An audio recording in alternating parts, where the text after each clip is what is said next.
¿Se acuerdan que hace unos meses le hice un video al universo de Infinity, un wargame creado por la empresa Corvus Belli? Bueno, esta gente tiene otra franquicia epicarda, un universo de fantasía clásica mezclada con fantasía moderna y con toques grimdark. En este video planeo hablarles de todo el trasfondo y de las facciones de Warcrow. Pero antes les recuerdo que si les gusta el video pueden dejar su like, suscribirse, comentar, que eso me ayuda un montón. Y también pueden seguirme en Twitter, donde soy mucho más activo. Y si pueden y quieren, se pueden hacer miembros del canal dándole al botón que está al lado del de suscribirse. Me encantaría poder llegar a los 2000 suscriptores antes de que termine el año. Lo veo difícil, pero no imposible. Para mí sería el mejor regalo de Navidad, Reyes, Año Nuevo que podrían darme.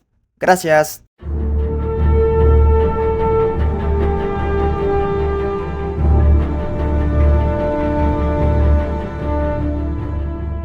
La historia de Warcrow transcurre en el mundo de Lingworld, un planeta con bosques frondosos, valles infinitos, majestuosas cordilleras y peligrosos desiertos que solo se atreven a cruzar los más osados. Pero también hay parajes tétricos y nebulosos a los que no llegan los rayos del sol ni de las lunas. Sus montañas esconden lagunas subterráneas y grutas tenebrosas en las que nadie se ha aventurado aún. Bajo su corteza terrestre subyace el oricalco, un mineral en el que resuena vibrante la magia de los cuerpos celestes. El potencial mágico del oricalco se intensifica cuando se aproxima a Warcrow, una estrella cuya pureza provoca el ascenso y caída de los denominados ciclos de la magia, que se repiten cada miles de años. Lingworld todavía conserva los vestigios de una antigua y misteriosa civilización que desapareció hace milenios, así como los restos de la guerra civil que puso fin al imperio elfo que la sucedió. Durante milenios, los elfos dominaron Lingworld bajo el auspicio del auge de la magia provocado por Warcrow. Ese dominio, con el paso del tiempo y el alejamiento de la estrella, decayó en favor de los humanos, que pronto se expandieron, comenzaron a multiplicarse como una plaga y empezaron a combatir sin descanso por las tierras anexas a su territorio cuando este se les quedaba pequeño. La estrella Warcrow no solo potencia las cualidades mágicas del oricalco, a medida que se acerca, el equilibrio del mundo se resquebraja. Los conflictos y tensiones entre las naciones de Lingworld alcanzan entonces su punto más álgido. Dispuestas a emplear todas las armas a su alcance para imponerse sobre sus enemigos, la relación y los conocimientos que poseen de la magia son tan distintos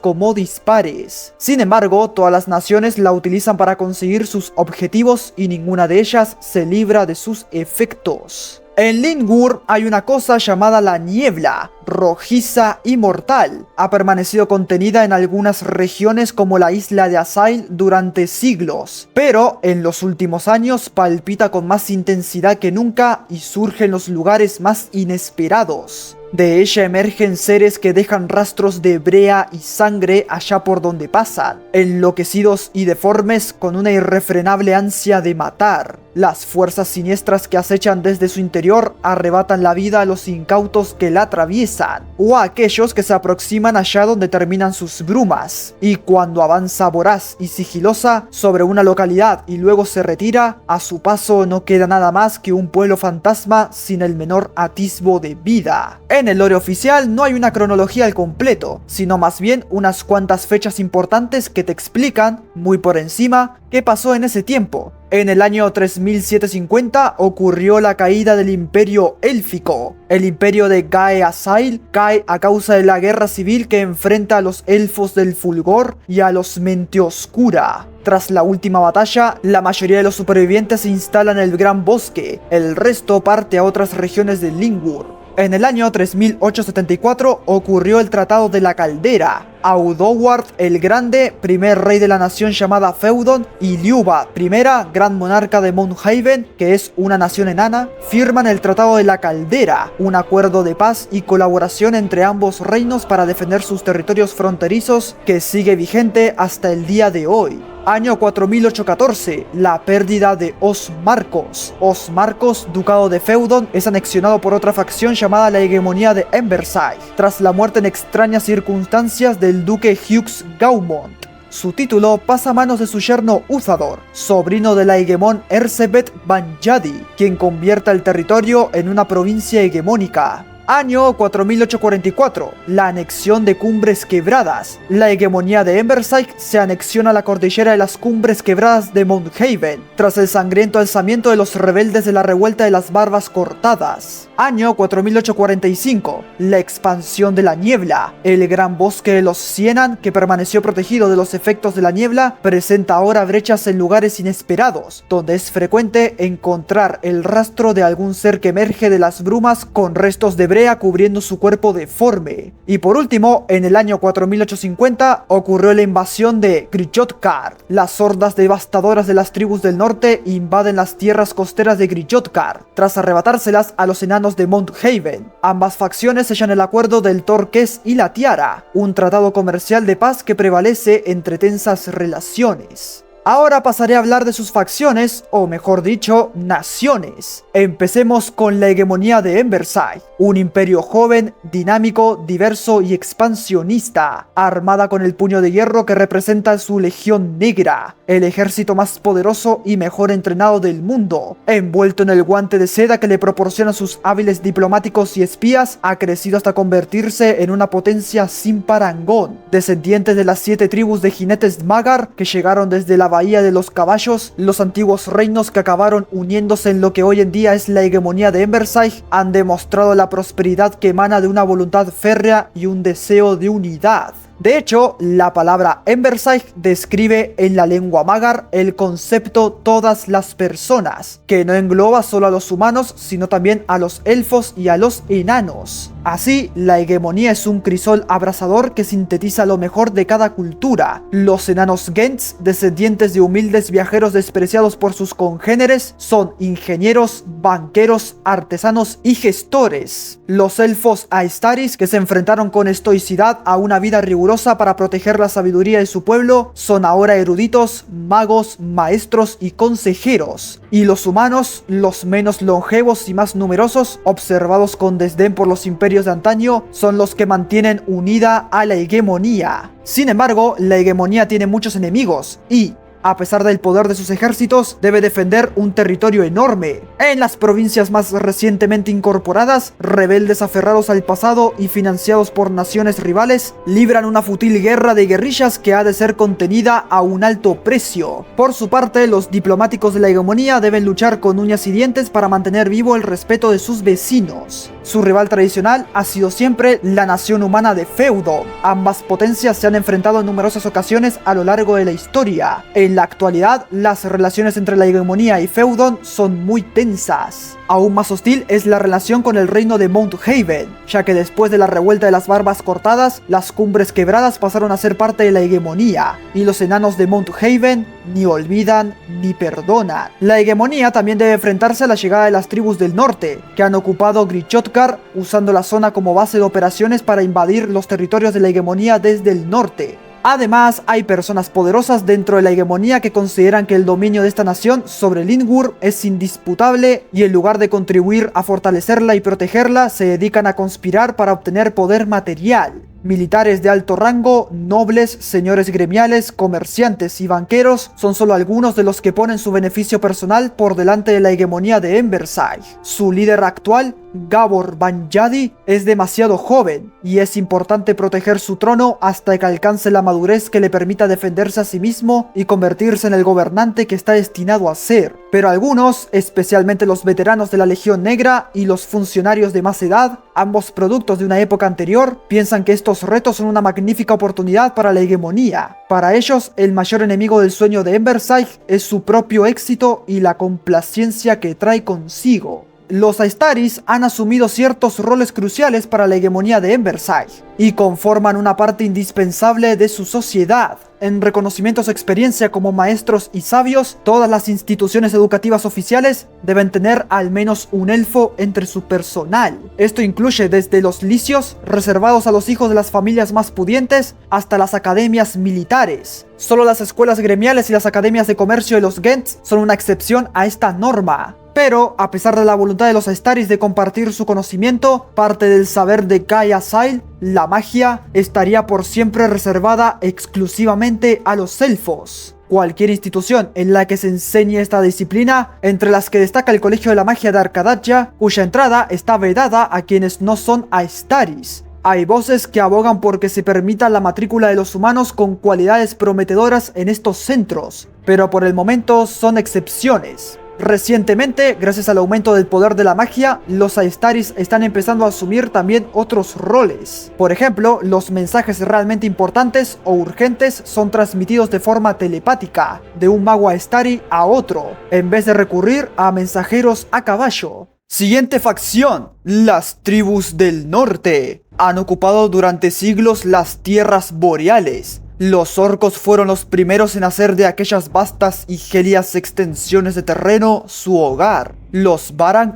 por su parte, llegaron al territorio en pequeñas oleadas, a medida que fueron dejando atrás el norte del continente central, abandonándolo por completo durante la guerra civil que puso fin al imperio elfo de Gaea-Sail. Desde entonces, ambos pueblos han habitado las tierras boreales, pero hace unos años, dos tribus de orcos y Varang sellaron una alianza, motivados por un interés común: poner rumbo al sur, cruzar los mares del norte y conquistar el continente central. La alianza de estas fuerzas brutales pronto dio sus frutos. Ya han ocupado la isla de las cadenas y conquistado Grijotkar. De nada sirvieron los esfuerzos de los enanos por hacerles frente, ni sus sistemas defensivos, ni sus máquinas de guerra, ni siquiera el apoyo militar de los caballeros de Feudon que acudieron en su ayuda. Grijotkar cayó y orcos y Varang se establecieron como un ejército de ocupación en este territorio, convirtiéndose en la pesadilla de sus vecinos fronterizos. Con los enanos han llegado a una tensa tregua al sellar el dichoso acuerdo comercial llamado el Acuerdo del Torqués y la Tiara. La franja de terreno que separa el territorio ocupado de Grijotkar y la hegemonía de Embersig es una zona de permanente conflicto. Las tribus del norte han erigido en ella un imponente baluarte cuyos muros se extienden por todo el perímetro de la costa, constituyendo un bastión infranqueable. Feudon es el objetivo más codiciado por las tribus. Las incursiones en la Marca del Norte, al este de los territorios conquistados, son frecuentes. Las joyas, las armas, los caballos y los productos feudales resultan un bocado demasiado apetitoso para los Varang,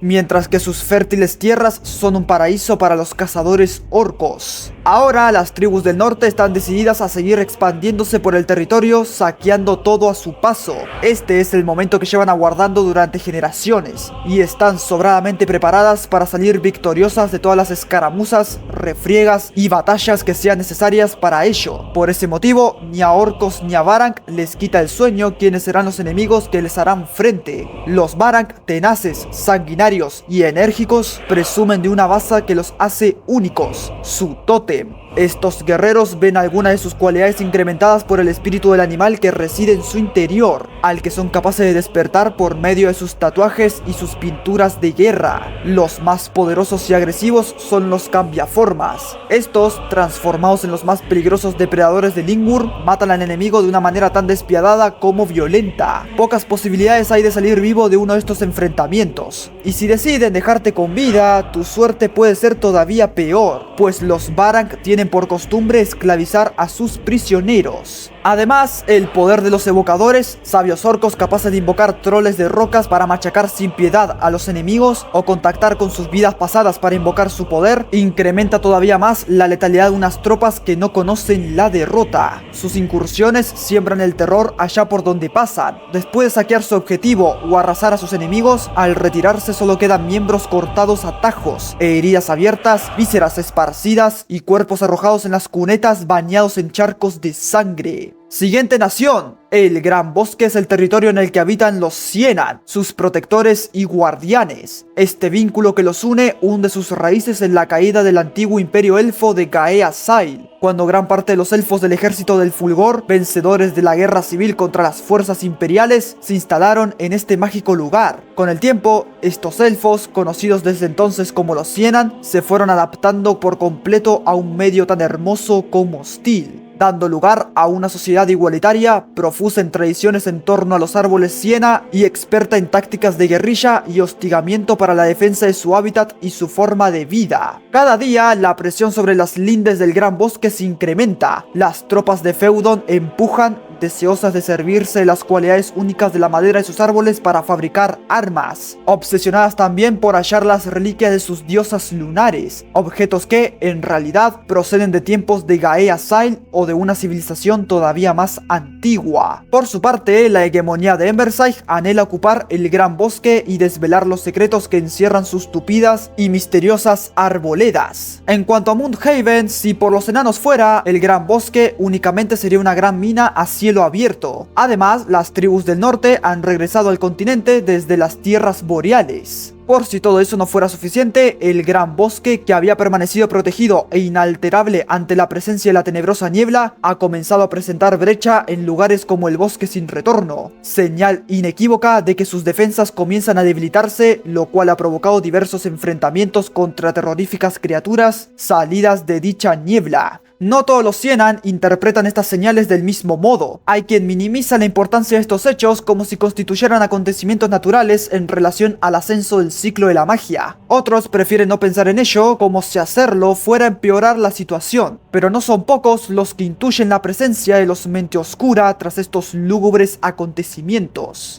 La última generación de Sienan, más combativa y, en su mayoría, menos tradicionalista que sus predecesores, ha decidido pasar a la acción. Así que ahora las partidas de guerra son tan frecuentes como las partidas de búsqueda a por nuevos Siena, cuyo despertar se está incrementando al ritmo que asciende el ciclo de la magia. Los más decididos han empezado a emprender la caza sin cuartel de los Mente Oscura, la purga de feudales y hegemónicos, el exterminio de enanos que se acerca a los bosques y la aniquilación de orcos y barangs. En estas partidas se suma otro tipo de expediciones a la búsqueda de objetos del antiguo ejército del Fulgor y restos de su pasado legendario. La causa y la defensa del gran bosque están por encima de todo y de todos. Y las tropas Sienan son las más letales y poderosas de Lingwur para vencer a cualquier enemigo que se les presente. En todas las comunidades Sienan hay druidas, aedos y capitanes, quienes se encargan de la organización, arbitrio y enseñanzas de los de su entorno en cada una de sus especialidades. La magia y la sabiduría de los druidas, la historia, la medicina y la música de los aedos, y el arte y práctica militar de los capitanes. Entre los druidas de cada región se elige al gran druida, entre los aedos al gran aedo, y entre los capitanes al gran capitán.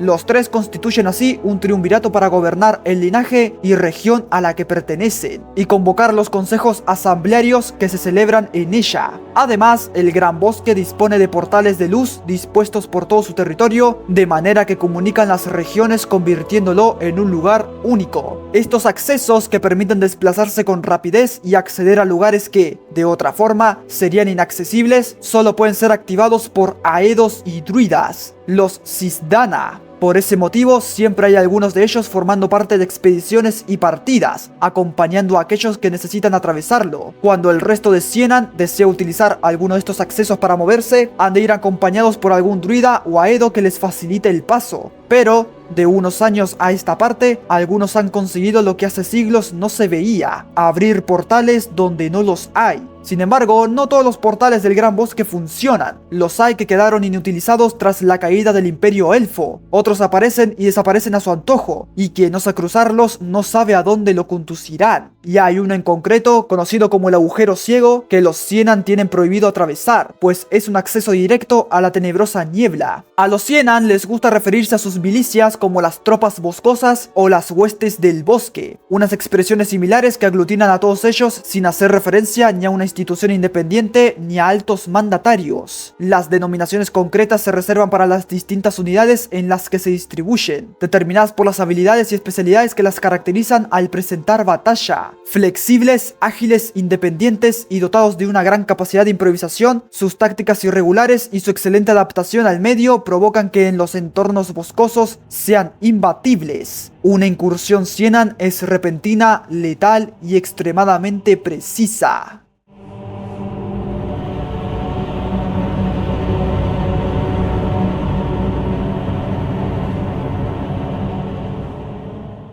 Vamos con otra facción, una ultra religiosa, Feudum, cuyos orígenes se remontan a más de 1000 años atrás. Han conservado intactas sus tradiciones, así como el culto a las diosas de sus antepasados, todo lo cual ha contribuido a la consolidación de una próspera sociedad en la que todo el mundo sabe cuál es su sitio. Peregrinos de todas partes del mundo acuden a visitar la catedral de Selas y Losna, las diosas Luna, en Havrencourt, la capital del reino, y gracias a impuestos de toda índole, Feudon tiene las arcas llenas. Pero alcanzar tal prosperidad no hubiera sido posible sin la presencia y fortaleza de sus caballeros, el brazo armado del reino y sus sacerdotisas, combatientes que con sus plegarias y bendiciones les brindan protección y ensalzan todavía más las virtudes de estos honorables guerreros. Todo ello, junto a la consolidación de imponentes unidades especiales como la Guarda Nebulosa, cuyos jinetes montados en grifos son los únicos capaces de hacer frente en condiciones a la inquietante amenaza de la niebla, han convertido a Feudon en un adversario imbatible. Las tribus del norte han empezado a hacer incursiones en los territorios de Feudon. La alianza que tienen estos últimos con Mounthaven comienza a tambalearse debido a que los enanos no están dispuestos a presentar un frente común contra las tribus invasoras con quienes han pactado un acuerdo comercial para salvaguardar sus propios intereses. También andan en conflictos con la hegemonía y los Sienan. Estos últimos incluso tuvieron la osadía de maldecir al actual rey Odar para impedir que éste entrara en guerra con el duque rebelde de Os-Marcos. De aquel hecho se derivó que el ducado se separara del reino y fuera anexionado por la hegemonía, así que no es de extrañar que los Sienan se hayan consolidado como uno de los enemigos más odiados e irreconciliables de los feudales. Por otro lado, la isla de Asail, cuya mayor parte del territorio pertenece a Feudon, sigue atrayendo a aventureros y mercenarios de todos los lugares del mundo, cautivados por las leyendas sobre los tesoros que se ocultan en sus áreas inexploradas, pero también constituye uno de los principales destinos de pequeñas unidades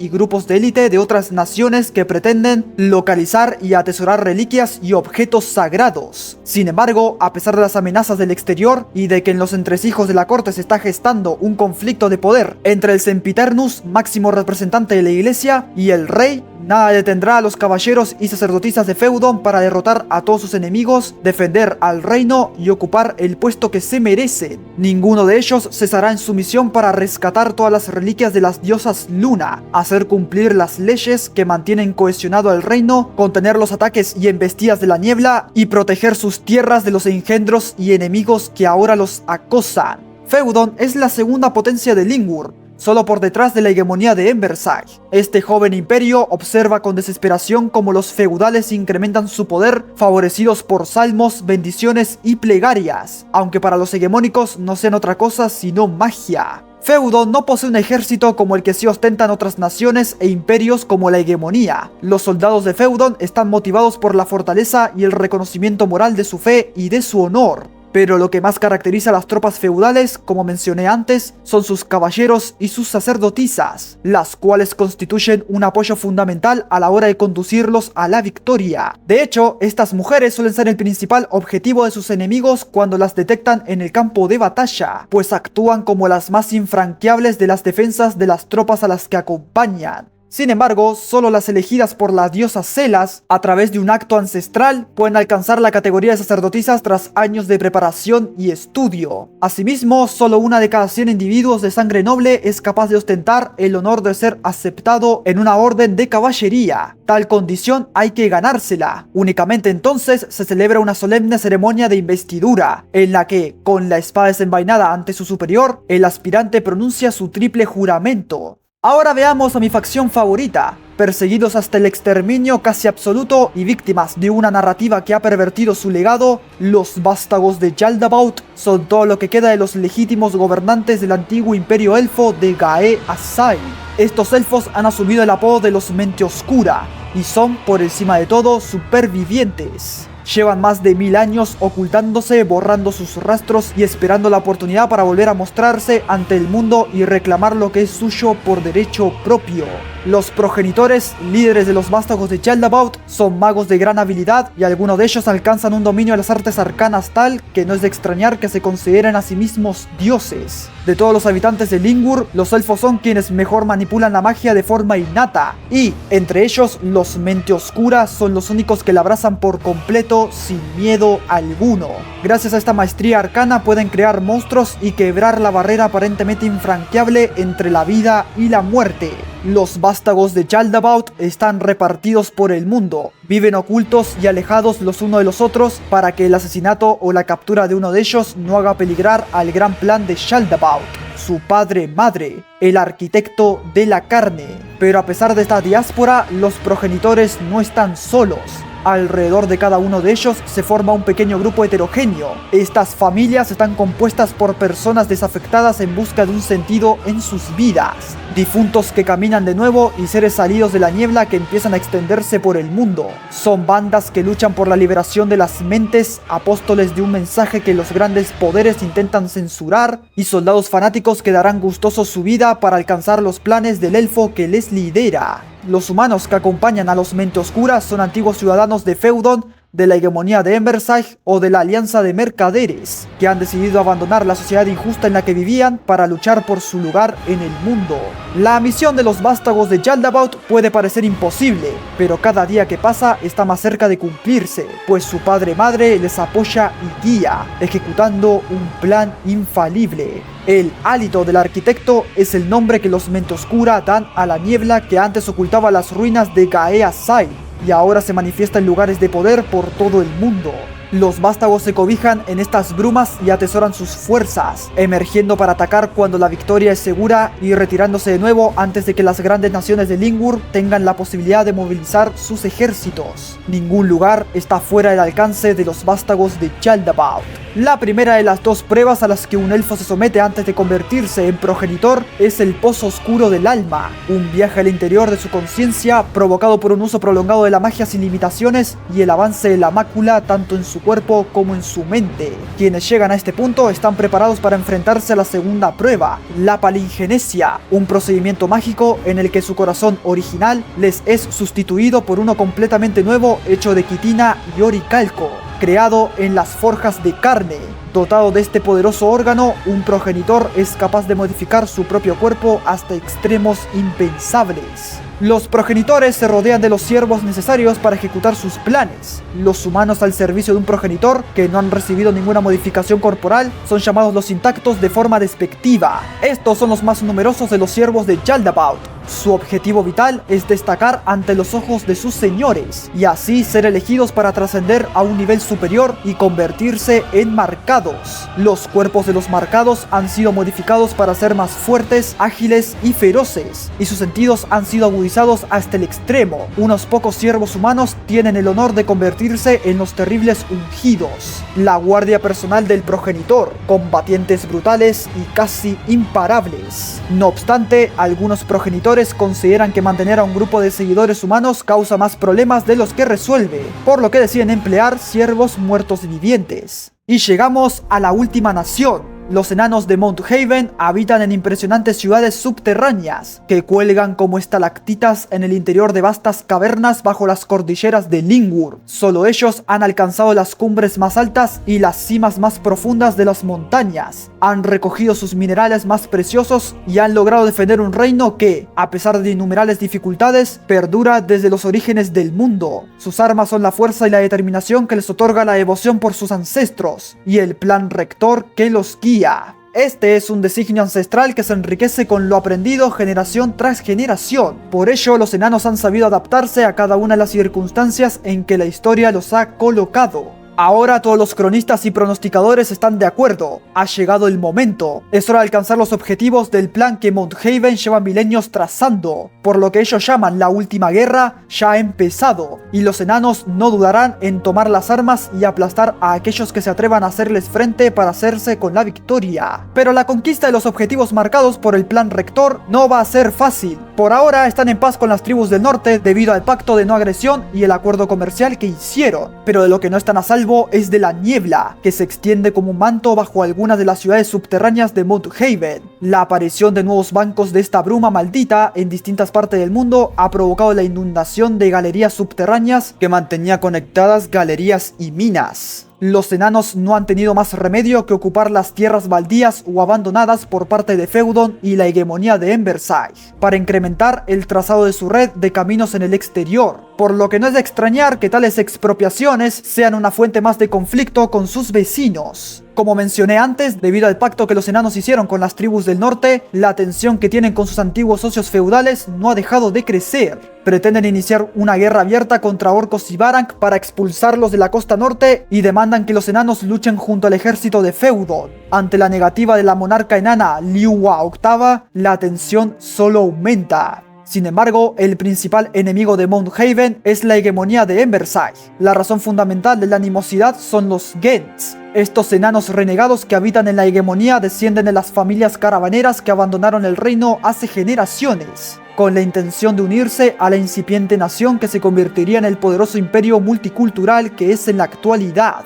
Aunque entonces los Gents fueron despreciados por el resto de enanos, ahora el plan rector ha determinado que Mount Haven acepte en su seno a aquellos que deseen volver a él, declarando su adhesión. Esto ha provocado una guerra de guerrillas en algunos puntos del territorio hegemónico. Además, la hegemonía también fue la responsable de la pérdida de la cordillera de las Cumbres Quebradas de Mount Haven, al prestar su apoyo a los rebeldes de la revuelta de las Barbas Cortadas. El sangriento alzamiento se inició por los Afeitados, un grupo de enanos que aspiraba a emular a los antiguos Gents. Como resultado, se produjo la sedición de prácticamente toda la cordillera, que se anexionó la hegemonía. Pero un pequeño reducto de insignes guerreros, fieles al reino, resiste de forma inexpugnable en la llama imperecedera, el último bastión de Mount Haven, situado en la cima de las cumbres y que se ha convertido en una de las pesadillas de los hegemónicos. Pero el mayor enemigo de los enanos son los Sienan. Mount Haven atesora la memoria de Lingwur y sabe que esos seres son capaces de alcanzar tales cotas de poder y ferocidad que, si se les deja, harán estallar el mundo en pedazos. Pero los enanos no están dispuestos a permitírselo. Se han estado guardando una tecnología que supera todo lo que han visto hasta ahora y que los conducirá sin reservas a la victoria. Armas que atraviesan las armaduras que les venden a los feudales, titanes que pueden arrasar con las bestias que descienden del norte, artilugios que inhabilitan el armamento de la Legión Negra hegemónica y autómatas capaces de detectar y seguir el rastro de un Sienan hasta rebanarle el pescuezo con un corte limpio. Guerreros firmes, experimentados y altamente resistentes a la magia. Los soldados del ejército de Mount Haven portan las armas más poderosas de todo Lingwur. Su tecnología se remonta a un pasado que solo los enanos recuerdan. Así que, sin dudar, y bajo la atenta mirada de sus memorialistas, empuñan sus armas, activan sus máquinas, se sirven de los objetos mágicos que manufacturan y liberan su poder ancestral para conseguir lo que quieren.